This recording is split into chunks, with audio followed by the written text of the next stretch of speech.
Welcome into First Take on a Tuesday. Thank you so much for hanging with us. We've got you covered from both coasts today. Skip and I are here in Bristol. Stephen A., as we can see, you're in my old stomping ground, downtown L.A. How's everybody doing? What's going on, y'all? How you doing? How you doing? And my old stomping ground, L.A. And That was a long time ago, man. Yeah, That's when I was a kid. Wait a second.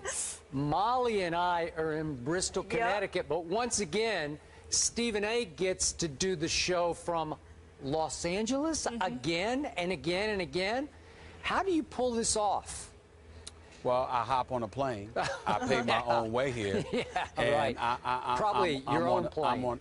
I'm on a mission to make things happen. You know me, I'm never satisfied. Always looking to make things happen. Yes. I'm sure you did last night. Yes, sir. It's a tough life. Somebody's got to live it. All right, guys, something like that. We got a lot to get into today. Coming up, LeBron showing his love for his squad on the gram, posting a shout-out to Kevin Love and Kyrie Irving. Is there an underlying message, though? We'll break that down. Plus, Peyton Manning says he hasn't been able to feel his fingertips the entire time he's played in Mile High.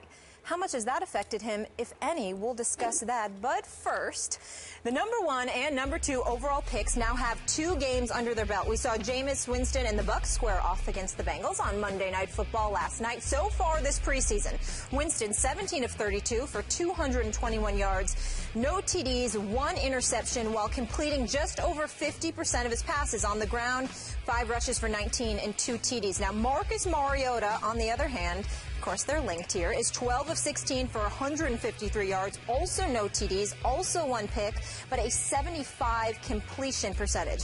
Stephen A., it's early, but who's looked better to you thus far, Mariota or Winston?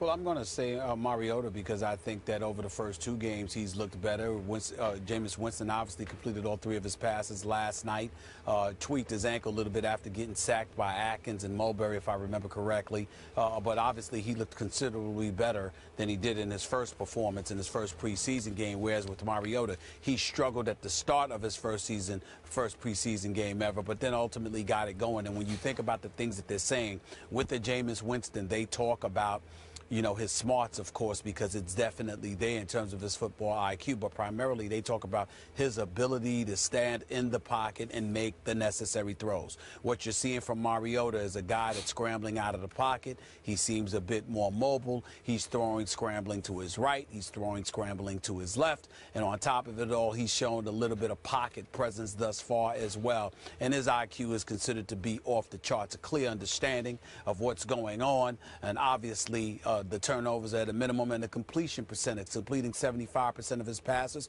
is something that's incredibly important because when you have that level of accuracy, it elevates the level of faith that folks have in you. They give you more opportunities to make things happen. They're not as reticent to sit there and hold you back and position you to play a bit more cautious, shall I say. So when I look at it from that perspective, doesn't mean that Mariota is going to be better than Jameis Winston.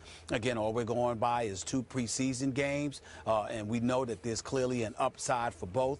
We expect great things from Jameis Winston, and I see no reason to believe otherwise. But just based on going off the first couple of games in this preseason, understanding that both teams could potentially struggle this year, although Skip has far more faith in Tampa Bay than I do at this particular moment in time. In the end, when you see a couple of franchises on the come up and you've got a young quarterback, Mariota seems to be a bit safe right now because I don't see him as a guy that's going to be turning the ball over, and I don't see him as a guy that's going to have a low completion percentage. So I'll give him the edge right now, but obviously I don't think he's better than Jameis Winston in the long haul. I still think Jameis Winston's going to be the man. I hear what you're saying about Mariota. I will be the first to admit, though I was down on him going into the draft, he has had some impressive early flashes. I do think he will start turning the ball over more than you think he will when the real games commence. And yet, even early on, through 2 preseason games, my eye test and my field test says Jameis Winston all day and last night all night. Stephen A., I know I don't want to overreact to just 1 preseason game that happened to be on our network, But I love the way Jameis immediately took over that game and that crowd in his first ever home game before that crowd. I realize that Cincinnati probably played a lot of vanilla defense, especially in the first two series before they began to blitz a little bit more. And I realized that if this had been Cincinnati on opening day, that Jameis Winston would have gotten a whole lot of different looks thrown in his face. I get all that. But I'm going to hark back to what Vincent Jackson told Lisa on the sideline last night after he was finished playing. She said, "What's the biggest thing you love about Jameis?" And he said, energy. Jameis has energy that Marcus Mariota does not give off. Jameis has spirit. He's got spark. He's got a million-watt smile that Marcus doesn't have to generate leadership in Tennessee the way Jameis is already generating it for this fairly moribund team in Tampa, a team that was 2-14 last year that needed contagious leadership to rub off on everybody. And Jameis, to my eyes, already rubbing off on a team that, remember, was 0-8 at home last year. And the year before, they were 3-5 at home. So that's a combined, 3-13 over the last 2 years at home. And that can create, as you well know, contagious apathy among your fandom. It looked kind of sparsely attended last night, especially early. It looked like a very late arriving crowd. And I know it's just the first preseason game at home. But Jameis Winston's going to be a lightning rod for this franchise. And what I love the most, Stephen A., was that he dictated at the line of scrimmage like a young Peyton Manning right out of the box last night. I do not think this can be underestimated. And you and I have talked about this before. Look, Jameis did so much dumb stuff at Florida State. Don't even get me started on the crab legs and the incident where he stood up on the table at the student union. We know about all that. We can go on and on. Dumb, dumb, dumb, dumb, dumb. And it detracted from the fact that Jameis Winston is a brilliant operator of an offense. I in fact, think Jimbo Fisher was a little confining for Jameis. I think they sort of butted heads over who's running this offense, who's dictating, who's calling the plays, because Jimbo likes to rule with an iron fist of his offense. And all of a sudden, I saw Jameis just changing plays and play. He was going Peyton Manning on the starters of the Cincinnati Bengals. Again, vanilla looks, I get all that. But that's impressive to me, as is deadly accuracy that I have not always seen from Marcus Mariota. Deadly accuracy. And Jameis will fit balls through tight windows, and I know he takes too many risks, but he's learning on the fly. And I thought he played pretty flawless football last night. And when it is time, even though he's not the smooth athlete that Mariota is, as you aptly point out, rolling right, rolling left, when it's time and he needs to make an athletic play, we saw Jameis go ahead and bolt out to the right and dive for the pylon and score. He's capable. We saw it at Florida State. Well, he has some mobility. So the total package, the intangibles package, man, I am Jameis all day.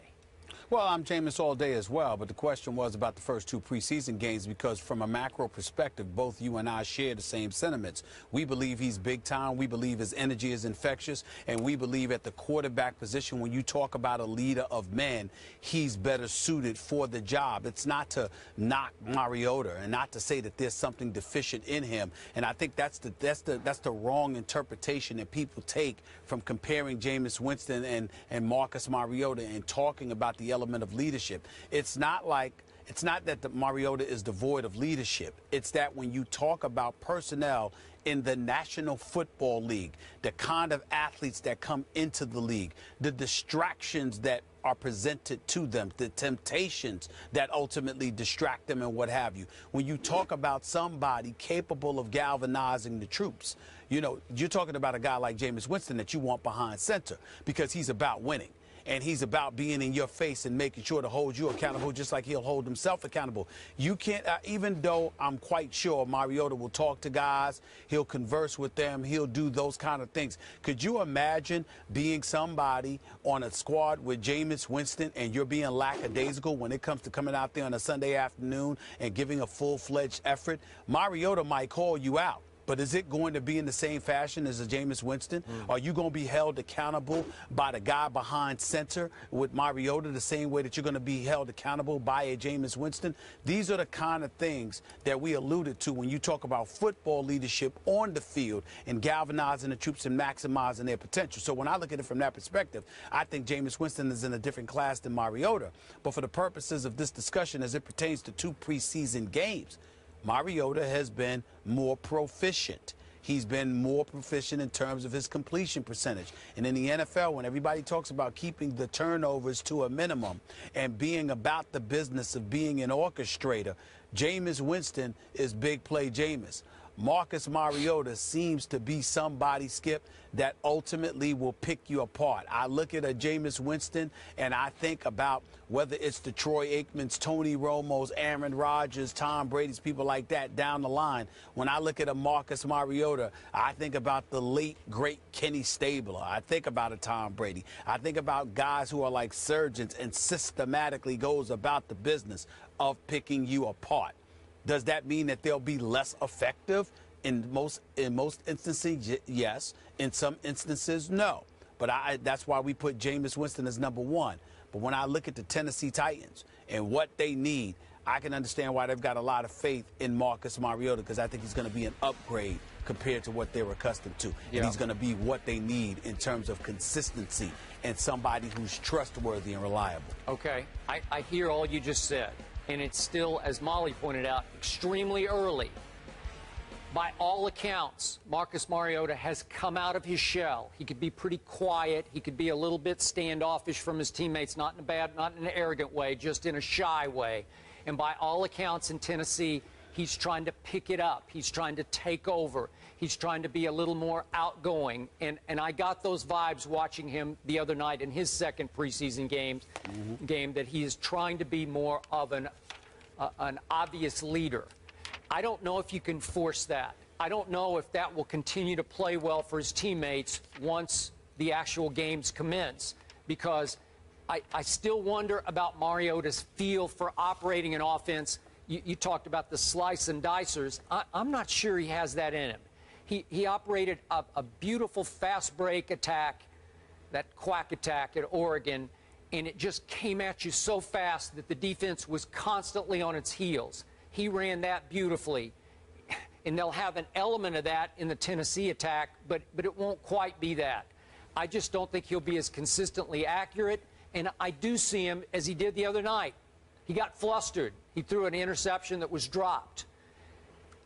I'm just saying, I think Jameis is in this next, he's a cut above, an echelon above Mariota. I'm not saying Mariota's going to be a bust, but I think he will struggle longer and harder than Jameis will.